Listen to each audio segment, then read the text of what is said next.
Hey folks, welcome to iHeart Board Games, where today we're bringing you a top 10. This is the top 10 games no one talks about.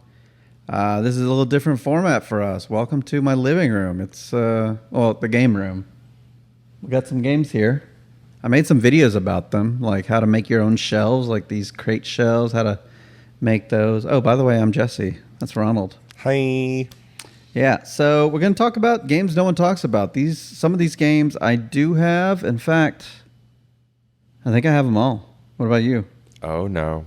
You don't have them. Mm-mm. But they're games you like, right? In some cases. Top 10 favorite games no one talks about. Was not given the word favorite. Oh. So what is your criteria? Top 10 games no one talks about. But they should. Or maybe it doesn't talk about anymore. Oh, see, I have the word favorite on mine. I don't. Okay, so this is going to be a very different top 10. Either way, no one's been talking about these games. In fact, I do like all of these games. You do like them. Okay, great. So top 10 liked games no one talks about. Yeah, I mean, Yeah. it's fine. Okay. It's a great list. Well, do you want to start since you're looking right at it? Do we want to do like some honorable mentions or? Yeah, we can do honorable mentions. I have one. Oh, I have 3. 3? Yeah, it's good. You do 2, I'll do 1, you do 1. Okay, my first honorable mention is a game that you used to have. I don't think you have it anymore. It's called Witness. Witness. I remember that. People don't talk about this game, but They definitely don't because it stayed out of print for so long. it was exactly a 4-player game. You needed to play exactly 4 people, and everyone had their own little booklet, and you were like whispering in each other's ears, little, Yeah. and then this person would whisper to that person. And since I don't hear very well, it didn't go super great for me. And you also, didn't I know. have bad short-term memory. Yeah. But I don't think it's actually a good game. It's a deduction game and also a memory game. I like it. I like it enough, but yeah, I didn't like getting up and getting in people's faces and stuff. This was before 2020, so Yeah, and then it skyrocketed in price, and we were like, okay, it's time to get rid of it. hey, did you get like a? We got more than we bought, but I mean, in board games, you're not going to get that much. So you got about $350 then, probably. Yeah. Yeah. Honestly, Okay. I think we got $50 or $60 for a $20 game. Okay, my other little honorable mention is a game called TAK. TAK. Yeah. I don't have this either, but you do, or I do. had in the I past. still have it, I think. It's a 2-player game. And Maybe I haven't. I don't know. It's you have like wooden pieces and you're like stacking them on top of each other.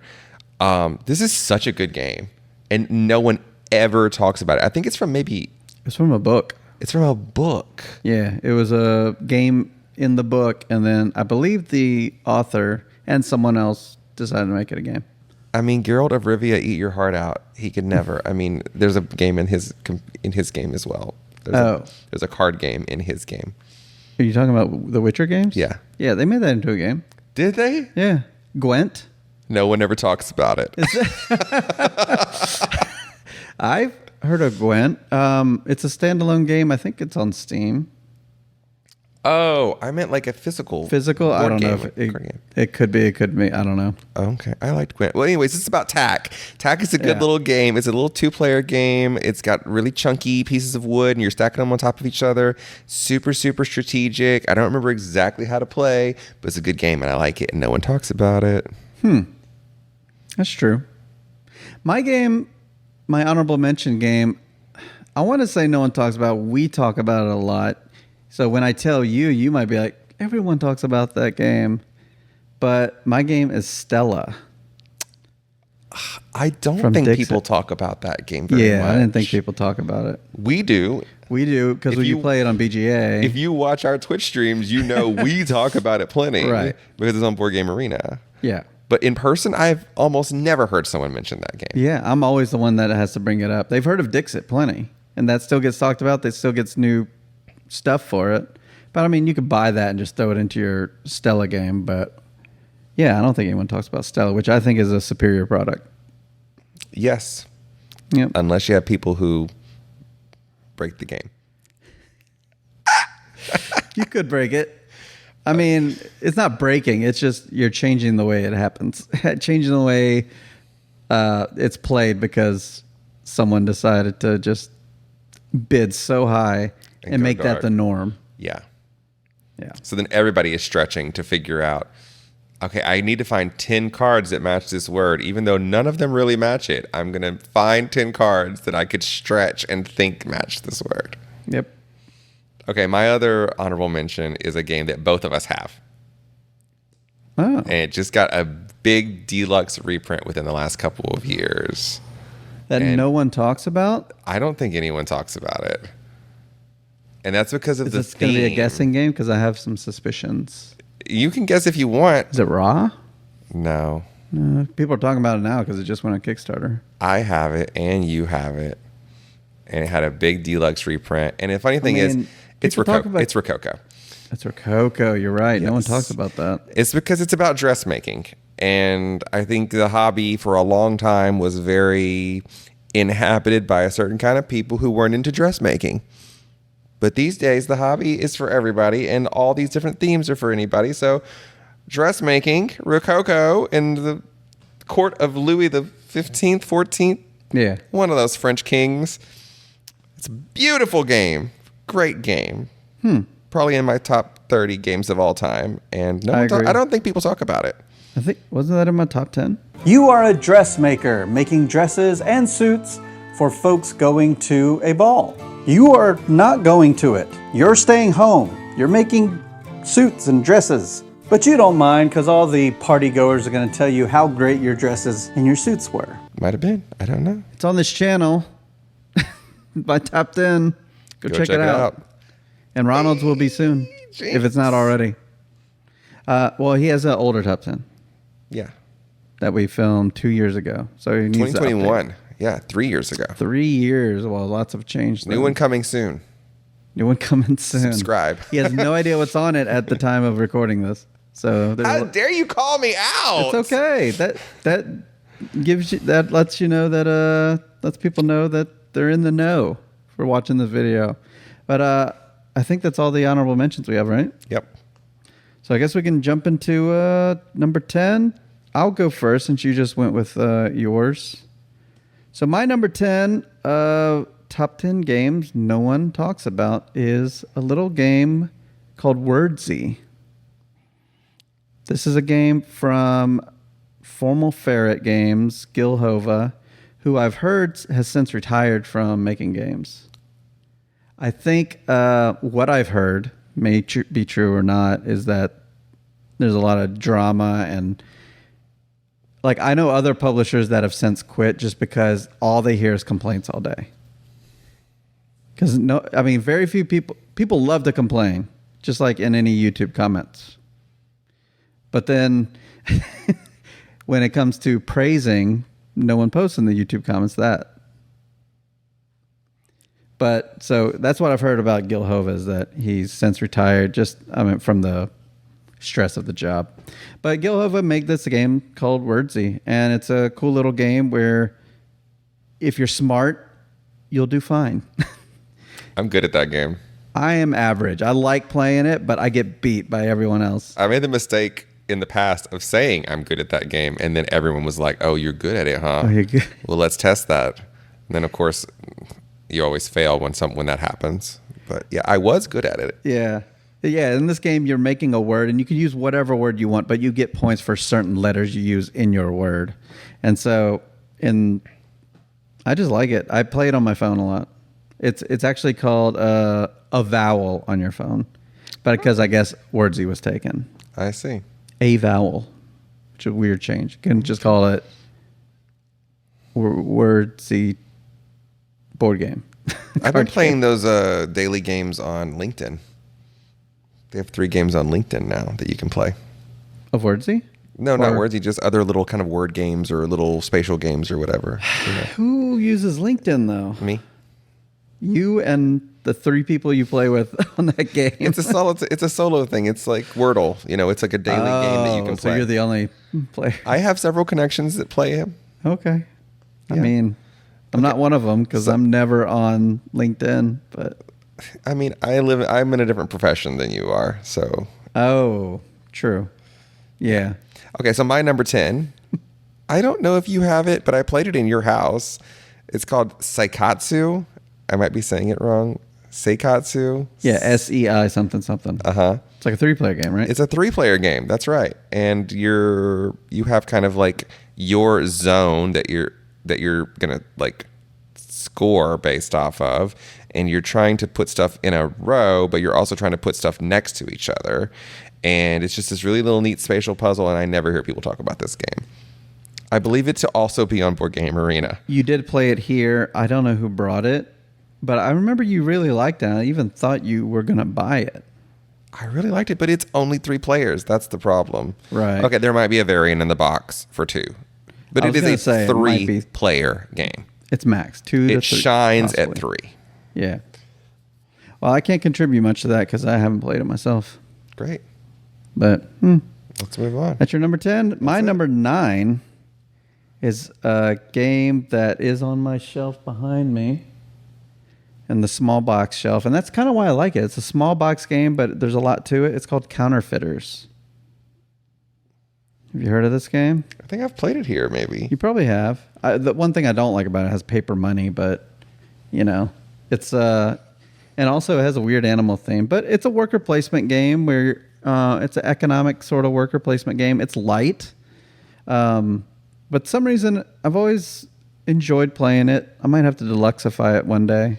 I think we may have played it on the stream at some point, but I really don't remember much about it. I want to say we did, and probably the videos here on YouTube as well. And I think we may have played 2 or 3 different games that night, and they were all like animal-themed games. That's what I feel. Yeah, I guess that would fit in an animal game. Top 10 animal games coming soon. What's your number 9? My number 9. Oh, yeah, I've played this with you many times. It's a Carl Chuddick game called Innovation. Innovation, yeah. Mm-hmm. That's one of those games that I learn and then forget how to play right afterwards. You may not know the name Carl Chuddick immediately, but he is the designer of Glory to Rome, which a lot of people talk about because it's really hard to get. But and I've never actually played Glory to Rome, but I understand that Innovation is similar. It's a civ building game, but it's all with cards. And I never hear people talk about this game, but it is actually really good. All the cards are different. I know in 2024 we love that. Every card is different from every other card. And you're collecting different kinds of symbols so that you can... It's actually kind of a take that element. There's a little bit of a fight element to it. Which you're not a huge fan of. I'm not usually, but this game is in my collection. I've actually bought it twice because they came out with a newer edition and we replaced it with the newer edition and sold off the old one. And funny thing is, when I played it with you, I doubt you even remember this. The first time I played it with you, you just kept beating me. And I'm like, again. And you would beat me in like 10 minutes. Again. Oh, it's so short. That's how little I remember about it. It doesn't have to be. Right. But you kept winning fast. So I'm like, all right. Now this time, Melissa was with us. You're going to explain to me and Melissa what you're doing. You're going to teach us. That sparks a memory. How to do this. So you started to show us, and this time, you still whooped our butts, but it was longer. We held up longer. It was closer. We learned more. See, this is what you do. I trained you all. Yeah, you helped us to learn, and we became better opponents for you. I wasn't looking for that. I just wanted to smush you into the ground. I'm pretty sure you ignorant fool. I was happy where I was, I guess. Yeah, so it's on BGA as well. And I have played it on BGA. It's not one that comes out a lot. It doesn't shine on BGA. Because people aren't talking about it. It's not the top BGA game. No. We'll have a different list for that. So we're moving on to number 8. So my number 8 is a game from Phil Walker Harding. Praise be. This one actually had a reprint. We found the original at a garage sale. And the box was beat up. And we were like, oh, it's a card game. We'll just buy it because it's here. We ended up buying several board games from these people and like miniature paints. But I remember that's where we got it because when we played it, we were like, oh, this game is really good. And then they advertised a reprint and that quietly got released. And it's the same game. It just looks nicer. This is a game called Archaeology. That's what I thought you were going to say. And the new one is called Archaeology, The New Expedition. It comes with different ways to play the game. Nobody talks about this game. Nobody talks about archaeology. Never heard it mentioned besides you. Never. Yeah. So archaeology, if you see it on a shelf, it's a card game. It's really easy to play. You got to play that game. It's still, if we were doing a Phil Walker Harding top 10, I think it would be in there. I don't know It's what all worthy he's of it. designed. I need to look into him. Oh, Sushi Go. Oh. It's a Phil Walker Harding. I mean, there's so he makes a lot of 20-minute games. We should get conveyor belt sushi. Conveyor belt sushi.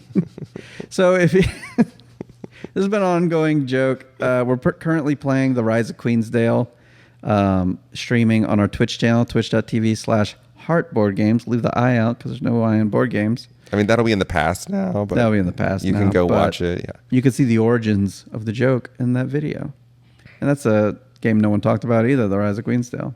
It might be on a list. Could have been on this list. Yeah. Could still be. Well, it could be your number 8. My number 8 is actually not that, but it has a better theme, in my opinion. It's the Downton Abbey board game Obsession. I've been talking about it a lot. Here's the funny thing is it's on the top 100 games of all time on BGG. I did not realize that when I put it on this list. Right.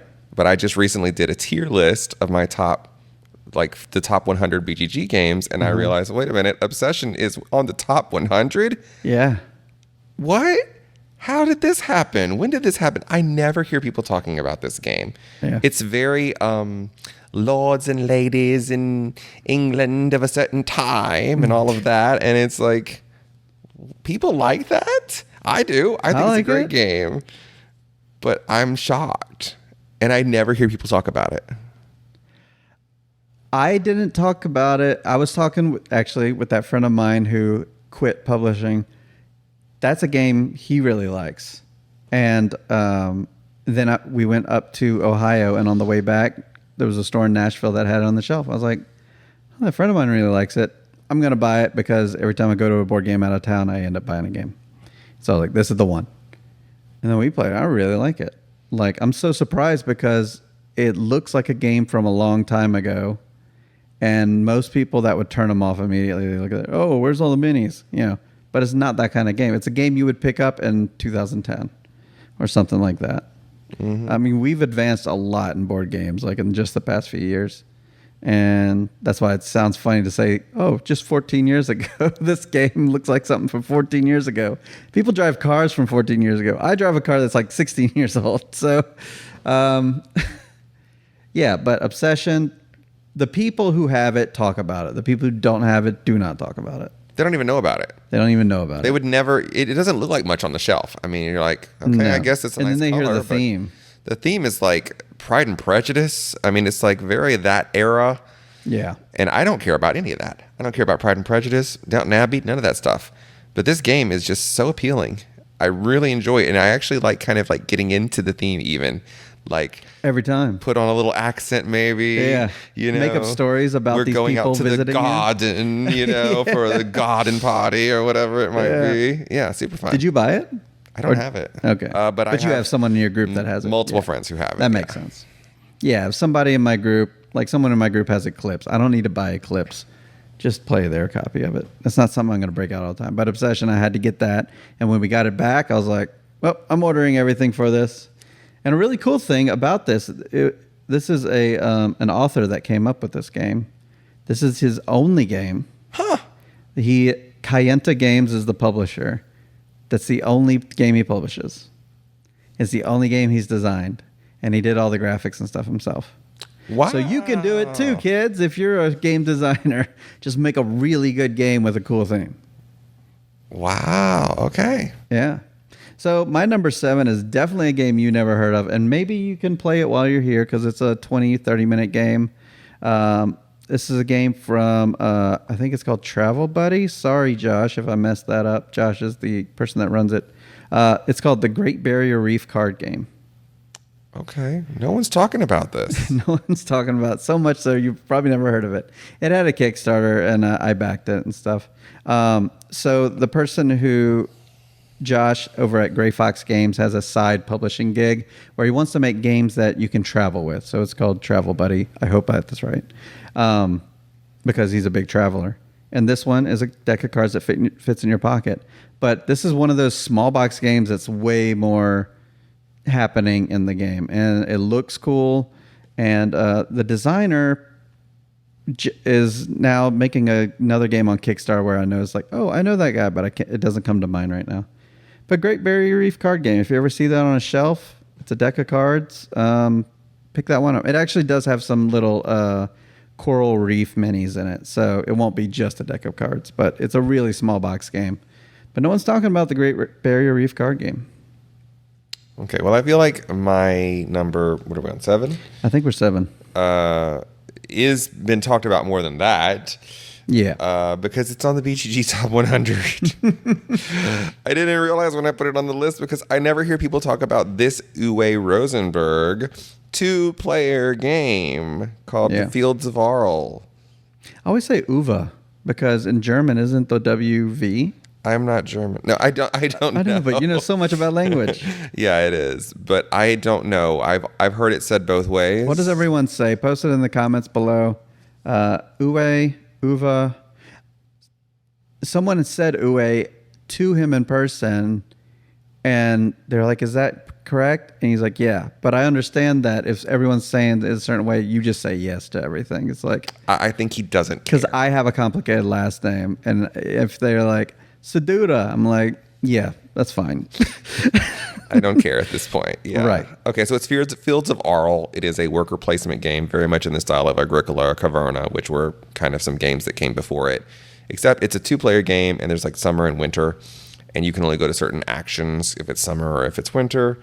And there's a push and pull. You and I played this together on stream, I think, at some point. Yeah, I played it several times. I have it. And nobody talks about this game. I don't hear about it. When you talk about Uwe Rosenberg games, yes, people talk about all the others, but not this one. And I don't know why. That's a good way to frame it. Like when you talk about this designer's games, that one does not come up. But the people who do play it, play a lot of it because that expansion that came out that added a 3rd player has been sold out forever. It's called Tea and Intrigue, I think it's called, or something like that. Did not know that was a Tea and thing. Trade. It's Tea and something. I had it on my watch list for a while. It sold out, and then it came back in print and sold out again. I'm so disconnected. I don't listen to any podcasts or any, like YouTube channels anymore. So all I hear is just like people talking at game groups and stuff like that. Well, that one, I mean, that just happened to be something I've been looking out for, was to add a 3rd player to that game. Okay. But I really enjoyed it as a 2-player game. But even if someone brought that up to me for Rosenberg games, it would not be one that I would bring up. Just because it is some reason not in the forefront of my mind, I guess. I don't know. Mm-hmm. But I enjoy that one. I need to get it back out again. My number 6 game is a drafting game that's recently come out, but it's been out long enough to have people talk about it, just no one does. It's called Arcana Rising. This is a game that's kind of replaced any... Like if someone says, let's play 7 Wonders, I'll be like, well, have you tried Arcana Rising? Because it does what 7 Wonders does, even in the same format. It's 3 rounds of drafting. But I feel like you're doing a bit more. And, you know, maybe 7 Wonders is that entry and Arcana Rising is the next step. But, yeah, I just feel like this game does a lot more. If you play at a table with experienced people, you're going to have a tough time because if you know combos in that game, it could go off the rails a bit, like someone's running away with the game, where I don't think... Well, I guess that happens in 7 Wonders as well. Someone Science. just straight up takes the science and no one knows. They're like, that doesn't seem like a lot of points, but eventually it does become a lot of points. I guess that's Arcana Rising has that as well. But yeah, if it's a drafting game and you like the magic theme around it, it's just people casting spells is what it is. And yeah, Arcana Rising, check it out because no one's talking about it. Yeah, I haven't heard of it. So Yeah. You've definitely heard of my next one because we played it together. Mm-hmm. And in order to introduce it, all I'll say is that I'm the Brave Forest Witch. Oh my! It's Broom Service. What do we do about crossovers? Because that's the first crossover. Okay, well, I can hold off talking about it till we get to it on your That list. sounds How good. about that? Yeah, we're making this up in the moment. Okay. Okay, so that was your number 6? Mm-hmm. I just want to put a pin in where your number was. Number 5, Yo Ho Ho, is a pirate-themed game called Skull King. I do love that pirate theme. Is it on your list? It's not on my list So we can because talk about I it. hear people talk about it a lot. Do you really? Because I instigate it. You instigate it. Well, that's kind of like some of these other ones that are on our list. It's like I'm no one constantly walking around saying, yo ho ho, let's play Skull King. Yeah, it's one of the best trick-taking games out there. It's Uncle Beck's Skull King. There's so many different versions of it. Pick up any version. They all work well. Some have extra bits like mermaids or like Gold coins. yeah. Sea monsters. I wish they came You don't out even need with- any of that stuff. Just play it with Right. the just basic game. They need the Skull King master set. That needs to be a thing. It's so people know what the heck to buy. Yeah. Because I ordered mine from like Germany before it really hit here. Because I played it. BJ from Board Game Gumbo introduced us Yeah. at the a convention, and I was like, it's not in America, so I have to order one from Schmidt, the publisher Schmidt, which doesn't even really make games around here. Oh. So I have a Schmidt copy. They reached out to me when I was doing really heavy in Instagram and offered me a free copy of the game. And I said, You were like, sure, send it to me. I made it. I got something free. It's it's a little box. Yeah. There's not much to it. But yeah, they sent me a whole production with an eye patch and gold coins and all Yeah. kinds. You don't need any of that for the game, by the way. So Uncle Beck, if you want to send us more review copies, send them over. We got Ronald that can review them as well. We love Skull King, okay? So Yeah. maybe So that's my number 5, but you have a number 5 as well. number 5. Number 5. It's something you had or have. It's by Inca and Marcus Brand. It's something that no one ever talks about, except in our group. We talked about it a lot because we got obsessed with Word Slam. We have another crossover. I have to stop picking games you own. Right. Yeah, that's another Okay, thing. well, let's put a pin in that then. Let's put a pin in that. Let's go to number 4. This is a game. It's a flip and write game that no one talks about because everyone still talks about the original. This is Welcome to the Moon. I almost put this on my list. Yeah. It's a really good game, and I actually prefer It's it. 8 games. It's 8 games in the box. That's true. But I guess you can't play with a room of 100, but how often do you find yourself in a room with 100 people talking about a game? But yeah, Welcome to the Moon, if you're familiar with Welcome to, it plays just like Welcome to, except it lays out the rules before you get started for each game. But once you're familiar with it, you just jump right into, oh, here's my favorite module. We actually did a top 10 or top 8 favorite maps in Welcome to, and that's on this channel as well. But how many times have you played it?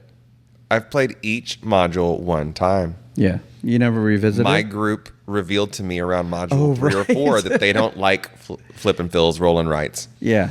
So then we just Put it away. white knuckled through the rest of the games because we couldn't just stop. But you enjoyed even it, though huh? I was the only one there having any fun. You were But that definitely tarnished my experience of it. But you're right. No one course. talks about this game. People talk about Welcome to. Mm-hmm. I would even venture to say no one talks about the Las Vegas one either. Definitely not. I've only ever heard about it on BGA, and then I bought a copy. It's still in shrink. You bought a copy of that game. That's crazy. I'm a Welcome to fanboy. Vegas is fine. I don't think it's as good as the base game.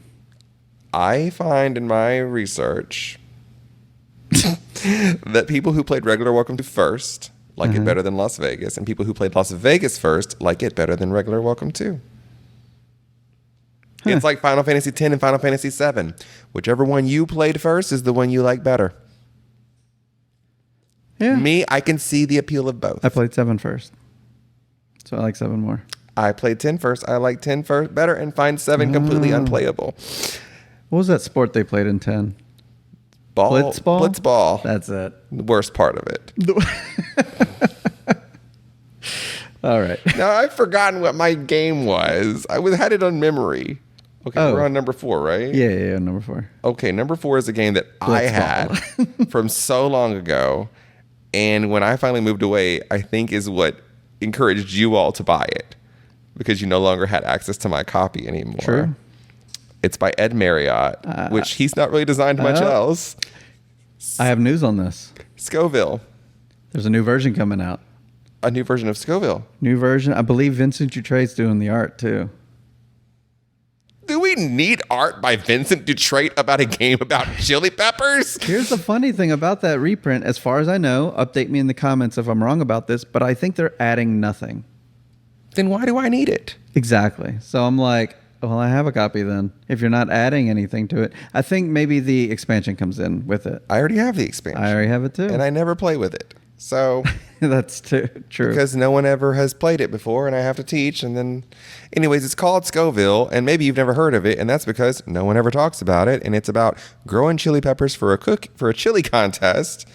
It's really a sweet, sweet game. It's so cute. Mm-hmm. It's a little bit mean. You are blocking each other and it's standing in each other's way, but I don't mind that. If I'm wrong about the art on that, I wouldn't be surprised. I mean, I think the old art fits more than a realistic art. Is that what they're going with? Yeah, I think so. It's going to have like obsession style art? Like real people instead of cartoons. Real people holding real peppers.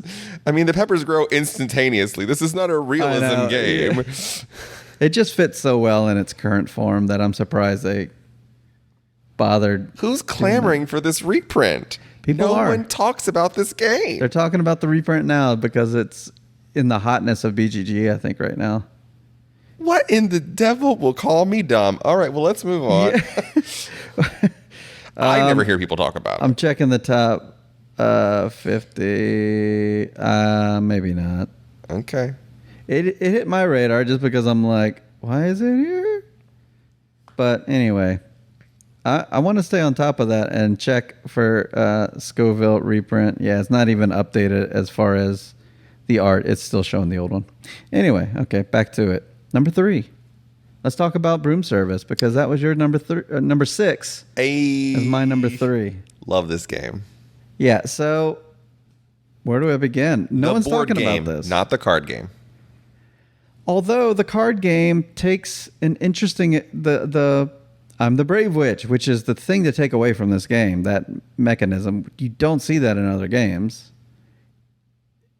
Yeah, to know what we're talking about and to feel what we're talking about, you have to play Broom Service to know whether you're the Brave Witch or the Cowardly Witch. It's such a heavy decision in the moment. It is the best part of this game. If you love crunchy decisions, this is that moment of like, if I choose Brave and nobody after me takes Brave, I get a bonus. But I could just choose Cowardly and get less, and I'm safe. I don't care what anyone after me does. But is anyone else doing what I want to do? Can't I just be the Brave Witch for once? And then, of course, every other person chose Brave Forest Witch. Yeah. It's like, what, 9 different witches? It's just enough witches to make you think you can be brave. But it's a great mechanism. I wish more games did it, but then everyone would be like, oh, that's just like in Broom Service. Mm-hmm. But except it's a that cool nobody thing. really talks about Broom Service, I feel like. Yeah. I bring it to game nights and people are like, what's this? I mean, it looks like it's all old and beat up because I have an old copy. And until they reprint it, most people have old copies because... Let me show you. Yeah, let me show you. So if you see this one on sale, I think it goes on sale a lot because people aren't talking about it. Pick that one up, Broom Service. I didn't even know it Service. was still in print. Yeah, so that was my number 3, which was your number 6. So what's your official number 3? My number 3 is by a great designer that I love. And it is a story-based game. I believe it has 10 episodes or 10 parts, something like that. It's called The Legacy of Dragonholt. It's there on my unplayed games. Oh. I want to play it. I traded someone for it, and I just haven't gotten into it. Yeah. No one talks about this game. They definitely don't. And they need to be. It's really cute, and it has some queer characters in it, which I love. And it's mostly story. We actually had a bad experience with it. Our game didn't quite turn out right. I think we somehow went the wrong direction and did some things wrong. So kind of like the end of it kind of... How long is a session? I don't know, an hour or 90 minutes or something. I'm not really sure. It's a lot of reading. So if it's you like have a 10 to group 15. that doesn't like reading and doesn't like story, do not play this game. I heard you but could just solo it. You could. It's like reading a book. It's like a choose your own adventure book. There's very little game to it, really. Right. Yeah. Well, I may as well just play this on stream and let everyone make the decisions. Right? That could be fun. Yeah, you could end up with a broken ending like we did. Oh, likely will.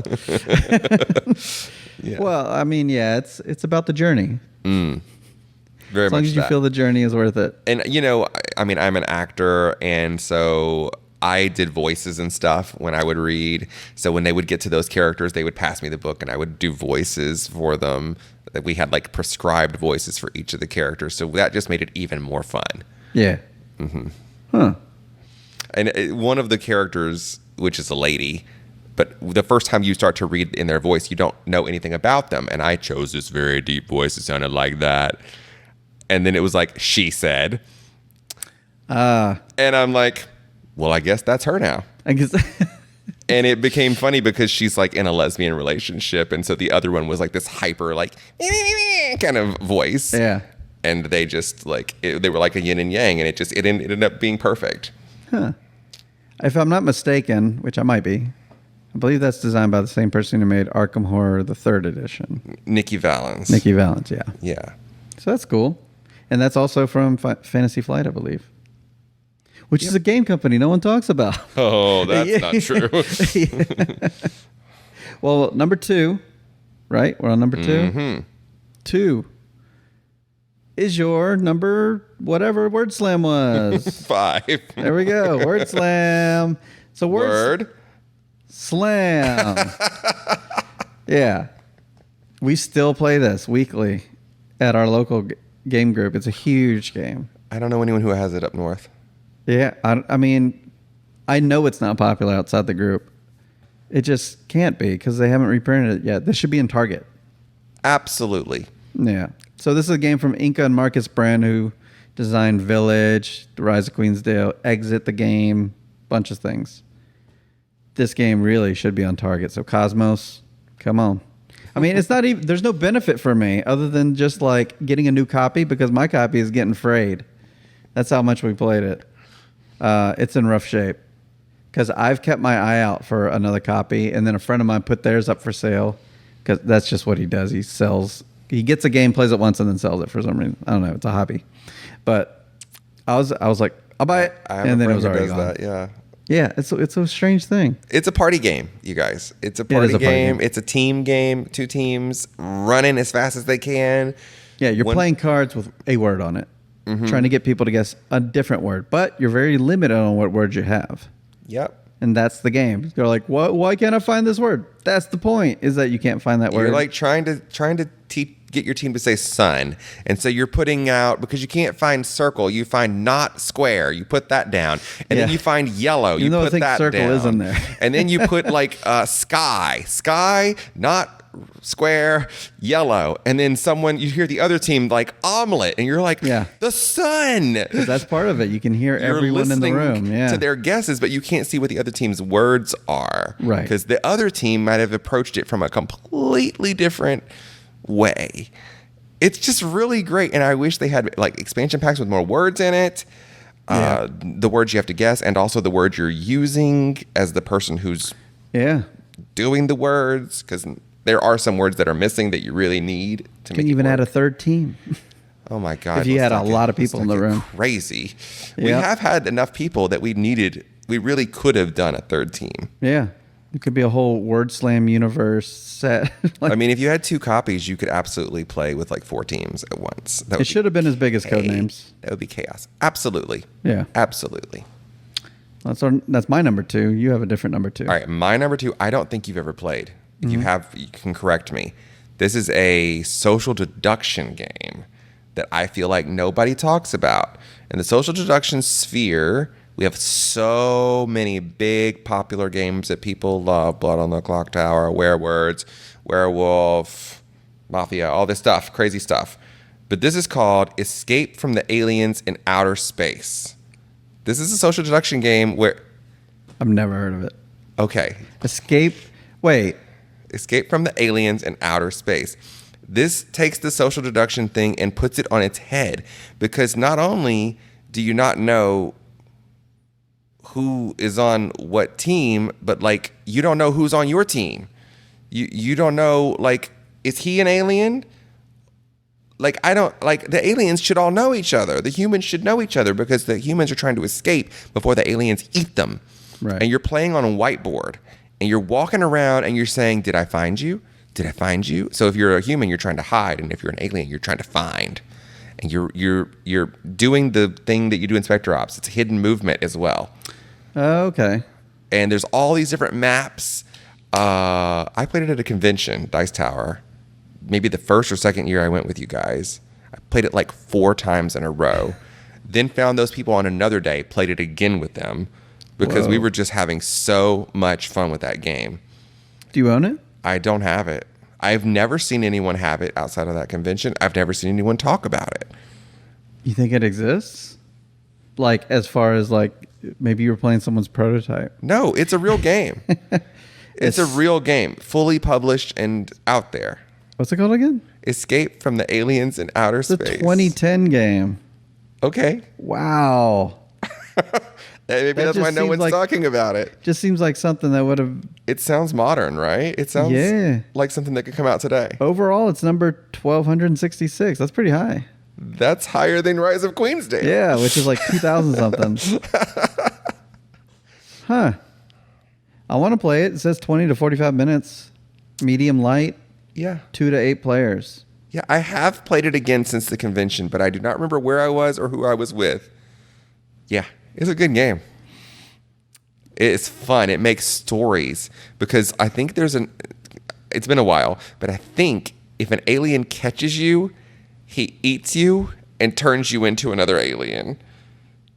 So the humans become fewer and fewer and fewer, and so they more get- aliens are all hunting at the same time this human who's trying to escape. It's Among Us before Among Us. Well, Yeah. no, they become ghosts, I guess. Mm-hmm. Yeah. That was a long time ago. 2010. All right. Well, there This we go. is It it. needs a reprint, I guess. This is it. Yeah, I guess it does. Yeah, if you can't find it. Number 1. This is it. This is the top of the list. I wrote. You remember what you wrote? This is That. Okay. This is a game that used to be in my top 10. Ooh. And I guess somebody has talked about it. You. I've talked about it, and I may be the only one, and plus some other people I know, like Dave Luza has talked about it, I believe. But that's about it. The two of us have talked about it. This is a game called Glooks, or Glooks. It's from Queen Games. It's right above your head. Actually, you can see it in this shot. This one, I actually recently have printed out new chips for it in my 3D printer. Like, I designed the chips and printed out new ones just because I was like, these things are going to get worn out if I don't do it now. Nobody talks about this game. Nobody talks about it. It's a wonderful abstract game. And I'm okay with abstract games, but some reason this one is so simple. I don't know why it just scratches an itch for me. It's like Yinch. Yinch is another one. I think more people talked about Yinch because it's part of the GIP series or whatever. But Glux is just under the radar. Designed by Jacob something. I can't see it from here. Yeah. But yeah, it's a 2 to 4 player games. Plays well at all player counts. I would recommend 2 or 4. 3's fine though. This game did not connect with me. Something in my brain did not understand that and could not do it. Like I usually like abstract strategy games, but in this one I just could not figure out what was happening down there. And maybe I need to try it again because it's been a long time ago that I played it. But I've definitely never heard people talk about that game. Yeah. Never. No one's going to talk about it. Outside of this room right here. This is the room where these games get talked about. But that one was, I think, number 10, and then it dropped off into my honorable mentions. But just because other games came out and kind of pushed it out. Yeah. I think my first top 10 I made, I don't even think Rococo was, I hadn't played it, but then I did play it. I think that pushed it out. I see. Yeah, Glooks would definitely be in my top 2,000. That's pretty good. But I think, yeah. So number one, Glucks, check it out. It's definitely not in print, but Queen Games is a weird company. Very weird. I've recently had a encounter with them on TikTok where I called them out in a video because they misprinted something. And if I had to think about it, like, what if I didn't have a TikTok presence and they got their game messed up? Then they just have to sit there with their busted game. But because you can reach out to the publisher and I've tried again and again and no response. And that's why I made the TikTok. To call them out. That's what you guys picked up at Origins. Yeah. Okay. Yeah, I had a misprint, which isn't a big deal. It happens all the time for a lot of games. Yeah.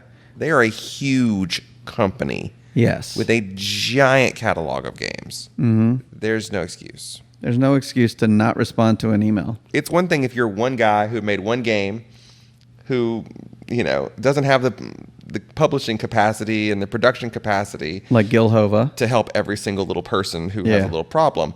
But you're Queen friggin' Games. Yeah. One of the biggest game companies out there that just makes board games. And there's no should have someone hired to take all that aggression, I guess, complaints, and address them. So, yeah, once I made the video and tagged them in it, then they reached out to me. And then Melissa went to go pick up the piece from them because it's not that I didn't want to meet with them. It just wasn't my priority to meet with publishers that trip. I was like, I'm playing games with people. Melissa was walking around. Go pick up that, please. And he was like, oh, your husband's the one with the TikTok. And it's like, I thought that was a funny thing because we don't have a huge TikTok following, but follow on TikTok if you're iHeartBoard Games at iHeartBoard Games on TikTok. So what game was that? That was your number one? That was Glucks, number one for me. Okay. What's your number one? My number one, I think people did talk about it a little the year that it came out, but I have not heard anyone talk about it since. I've asked about it in so many game stores because I'm looking for another copy. They never have any idea what I'm talking about at a game store, which is pretty rare because those people are usually pretty knowledgeable. It is a Friedemann Friese little card game called Fuji Flush. We just bought it. And we just talked about it. Yeah, you found it in some game store somewhere. We bought Fuji Flush and Obsession in the same game store. And that is Game Point, I think, in Nashville. It has 2 locations. Okay. The Game Point, I think it's called. I've tried a few game stores in Minneapolis where I live, and also when I'm traveling, or I just have people on the lookout for it because I just can't find it. You can find it online at some little small places and shops and stuff. It's in that area. Yeah, it is a little card game. It's just this dumb little card game. It has no theme. And I know I played it originally at a convention, and I thought nothing of it. But I have since then brought it to so many game days where the people wanted a copy immediately. They were like, I need this game. I love this game.